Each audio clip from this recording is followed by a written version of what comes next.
शंकर भगवान को बेलपत्र चढ़ी हुई वापिस चढ़ सकती है, पर किसी भी देवता पर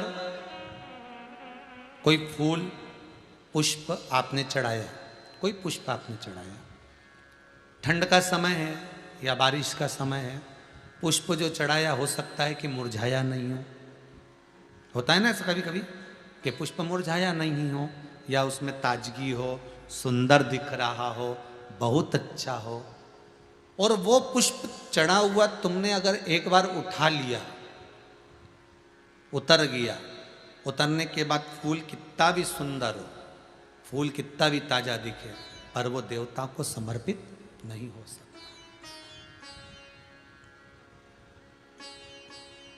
भले उसमें सुंदरता है।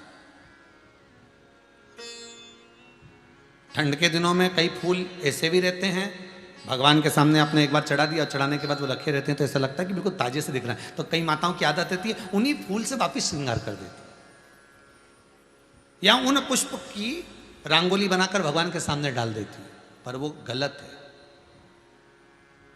वो गलत है। जिस दिए में बाती लगी हुई है, बाती पूरी जल चुकी है, उसकी राख या उसका काला थोड़ा सा भाग दिए के अंदर रखा है और आपने दूसरी बाती रखकर उसको जला दिया, तो वो जलाया गया जो भाग है लक्ष्मी को क्षीण कर देता है। 15 दिन तक व्यापार ठीक नहीं चल सकता। एक बार प्रैक्टिकल करके देखना।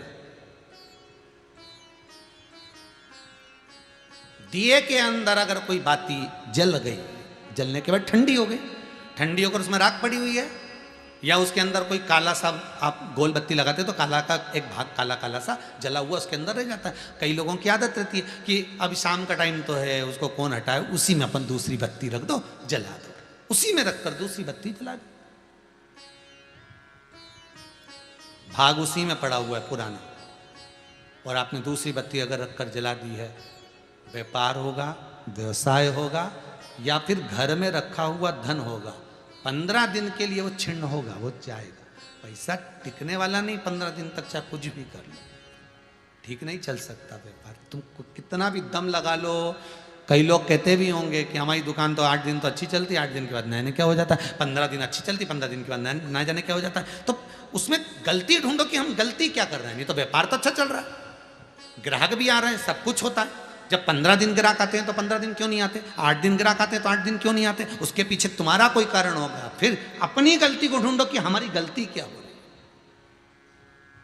या तो बहू है, या सास, या घर में रहने वाला कोई व्यक्ति, या घर के बच्चे दिए में दिया रखकर जला देते हैं, मतलब उस बाती को फिर रखकर जला दिया, तो अब उसको तो तुम्हें भोगना है।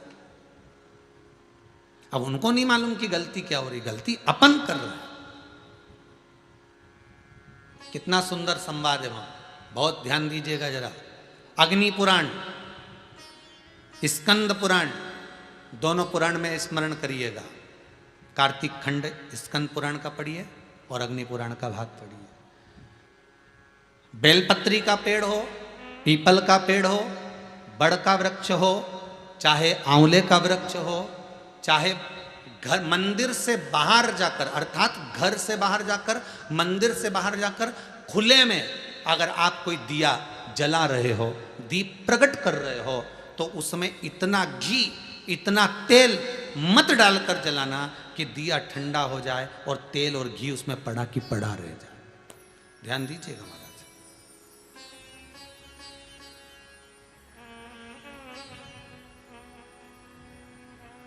कई बार आपके साथ में भी हुआ होगा, आप दशा माता की पूजन करने गए हो, या पीपल की पूजन करने गए हो, या वृक्ष की पूजन करने गए, आंवले की पूजन करने गए, बेलपत्री का पूजन करने गए।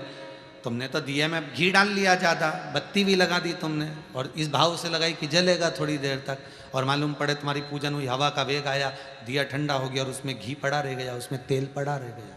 महाराज, जिस व्यक्ति ने दिया लगाया है, जिस व्यक्ति ने दीप लगाया हुआ है, और अगर वो कुंवारी अवस्था में है तो अकेला शरीर का कष्ट भोगता है, और अगर उसकी शादी हो गई होती है तो पति और पत्नी दोनों को शरीर का कष्ट भोगना पड़ता है। कहीं कमर दुखेगी, कहीं घुटना दुखेगा, कहीं पीठ दुखेगी, आंखों में जलन होगी, कहीं ये सिर का जो गले का भाग होगा, कान के पास का ये दुखना चालू हो जाएगा, ये पीछे का भाग दुखेगा। तो कई डॉक्टरों को दिखाओगे, इलाज देखो जरा क्या, सब हमें जांच कर लो, जांच में तो कुछ भी नहीं निकल रहा। दवाई भी खाते हैं, थोड़े दिन आराम लगता है, फिर वैसे हो जाता है। कारण निकालना है तो कारण ढूंढो कि हमारे पुराण क्या कर रहे हैं। कारण हमने खुद उत्पन्न करा है कि किसी वृक्ष की पूजन करी, उसमें तेल घी की मात्रा इतनी बढ़ा दी कि हम तो जब तक बैठे दिया जल रहा था, उठ के गए, हवा लगी, दिया ठंडा हो गया, और उसमें जितने समय तक वो घी और तेल पड़ा हुआ है, 15 मिनट, 10 मिनट, 25 मिनट, 50 मिनट, 1 दिन, 2 दिन, 4 दिन,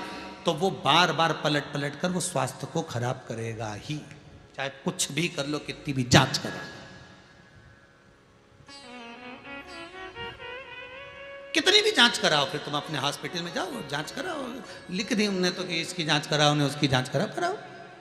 पर उसको गलती ढूंढो कि अपन क्या गलती कर रहे हैं, गलती किस जगह पर हो रही।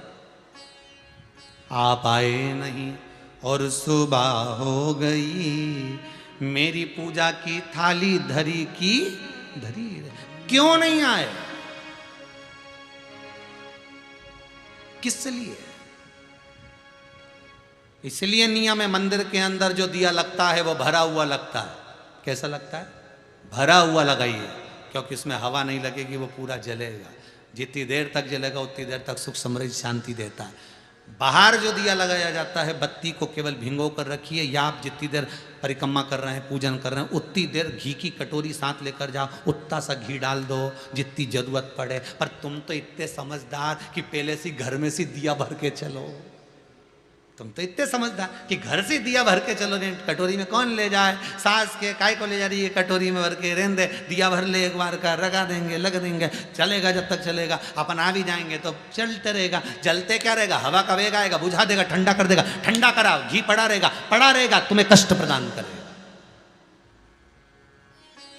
तुम्हें रोग प्रदान करेगा, दुख।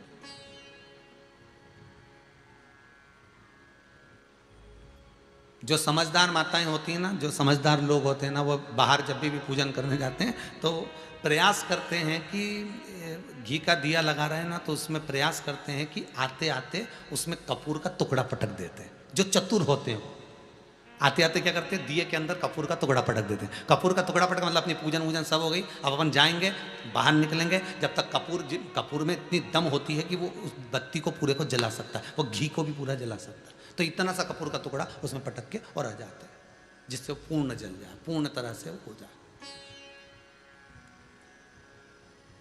उसकी पूर्णता है।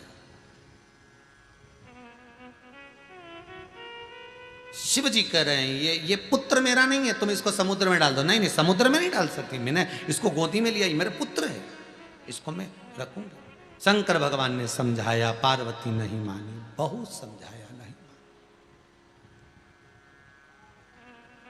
आखिरी में पार्वती ने समुद्र में फेंक दिया, हिरण्याक्ष ने उसको झेल लिया, पालन करा, उसका नाम अंधकासुर। हिरण्याक्ष को वराह भगवान ने मार दिया, अकेला पड़ गया। तब करा, साधना करी अंधकासुर ने, ब्रह्मा जी से वर मांगा कि मुझे वर दीजिए कि मेरे प्राण न छूटे। ब्रह्मा जी ने कहा ऐसा हो नहीं सकता कि प्राण न छूटे, जन्मे हो तो मरना तो पड़ेगा, संसार की रीत है, आए हो तो जाओगे, बस इतना है कि जितनी जिंदगी को अच्छे से जी सकते हो जी लो, मरना तो है, आया हो तो जाना ही पड़ेगा। अपने जीवन को खुश होकर जी लो, अपने जीवन को।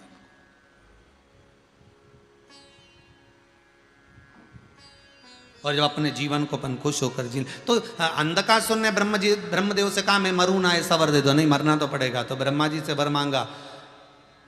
अंधकासुर को मालूम था मेरे पिताजी ने कहा है ना तेरी कोई माता है ना कोई तेरा पिता है, पानी में बहकर आया था, मैंने पकड़ कर तेरा पालन किया।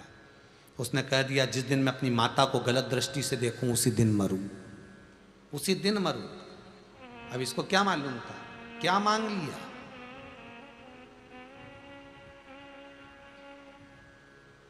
मांगने का भी तरीका होता है भगवान से कि हम क्या मांग रहे हैं। एक व्यक्ति, दो व्यक्ति थे, दो मित्र, दोनों भगवान शंकर के पास गए, भोलेनाथ जी कृपा कर दो। शंकर जी ने कहा मांगो क्या चाहिए। एक बोला प्रभु ऐसी कृपा करना लोग मुझे दे दे दे दे दे दे, मैं किसी को कुछ ना दूं, ऐसी कृपा करना। दूसरा बोला मांग तुझे क्या चाहिए। शंकर जी से वो बोला प्रभु ऐसी कृपा करना कि मेरे हाथ से खूब दान पुण्य संकीर्तन पुण्य होता रहे, शिव महापुराण की कथा होती रहे, मैं खूब दोनों हाथों से लुटाता रहूं, कम ना हो, खूब लुटाऊं पर कम ना पड़े। शंकर जी ने कहा तथास्तु।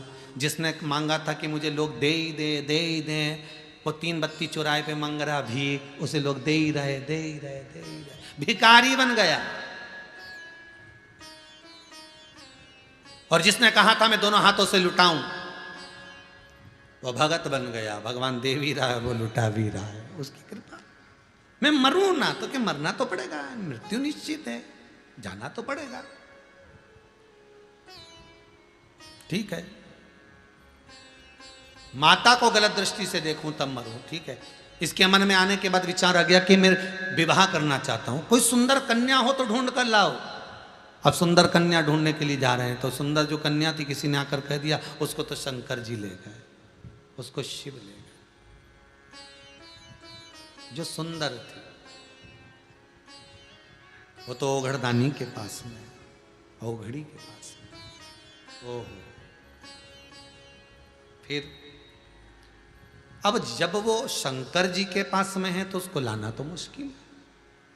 अंधकासुर ने कहा कि मैं इतना सुंदर और शंकर क्या लागे मेरे आगे, तो चलो मैं चलता हूं। जो गए माता जगत जननी जगदम्बा पार्वती के सम्मुख में, जो पहुंचे माँ आद्य शक्ति, माँ दुर्गा भवानी, माँ जगत जननी का जो प्रतिबिंब, जो स्वरूप देखा, अंधकासुर को लगा कितनी सुंदर है, पर जान नहीं पाया कि यही तेरी जननी है, यही माता है, इसने तुझे लाड लड़ाया है, स्नेह करा है, प्रेम करा है पुत्र की तरह,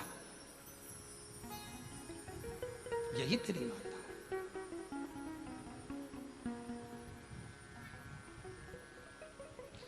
यही तेरी माता। क्रोध आवाज लगाकर बोला अरे ओ सुंदरी, मैं तुम्हें अपना बनाना चाहता हूं।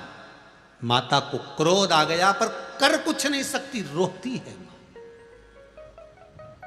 मां जब गुस्से में आती है तो रोती है, इससे ज्यादा कुछ नहीं, केवल रोती।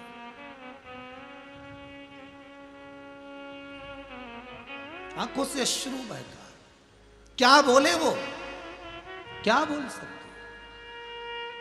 शंकर भगवान आए, बाबा ने तुरंत बाल भैरव को प्रकट कर कर अंधकासुर के प्राणों को हारा।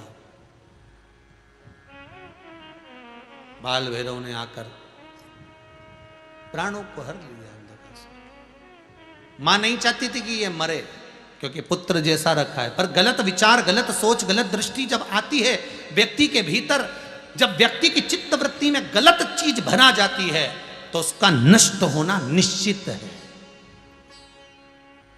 एक बात सही कही लोगों ने कि अपने हाथ से अपने पांव पर कुल्हाड़ी मारना, ये सत्य है। विनाश का जब समय आता है, विनाश काले विपरीत बुद्धि, आप कितना भी समझाओ उस व्यक्ति को समझना नहीं आता। वो हमेशा यही विचार में रहता है कि उसकी अभिमत्ता, उसका अहंकार, उसका काम, उसका लोभ, उसकी तृष्णा, उसकी आसक्ति, उसकी वासना उसको निभने नहीं देते, समाप्त कर देते, समाप्त कर देते। और अंधकासुर के साथ वही हुआ, चले गया, मां रोती बिलखती रही। हमारे भीतर भी यह विचार ना आए, बहुत बहुत ध्यान दीजिएगा, अहंकार, काम, लोभ, आसक्ति, तृष्णा, वासना, ये सब सम्मुख में ना आ जाए, इसका ध्यान रखिए। शिव की शरणागति ले लो। इसलिए शंकर की कथा बार बार कहती है तुम अपना कुछ दो, तो अपना क्या है, केवल अहंकार अपना है। अहंकार शंकर को दे दो, शंकर तुम्हें अपना बना लेगा, फिर उसको कुछ भी नहीं चाहिए, फिर वो शिव अपना बनाएगा। ऐसा मेरा कालों का काल महाकाल है। बड़े भाव